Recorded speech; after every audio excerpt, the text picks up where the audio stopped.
يكن شيئا مذكورا إنا خلقنا الإنسان من نطفة أمشاج نبتليه فجعلناه سميعا بصيرا إنا هديناه السبيل إما شاكرا وإما كفورا إنا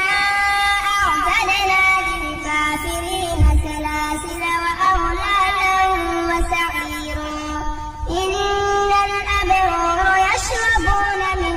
كأس كان مزاجها كافورا عينا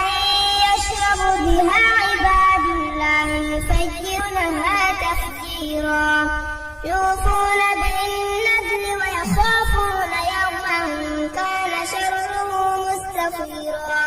ويطعمون الطعام على حبه مسكينا ويتيما واسيرا إنما نطعمكم لوجه الله لا نريد منكم جزاء ولا شكورا إنا نخاف من ربنا يوما عبوسا قمطريرا فوقاهم الله شر ذلك اليوم ولقاهم نضرة وسرورا.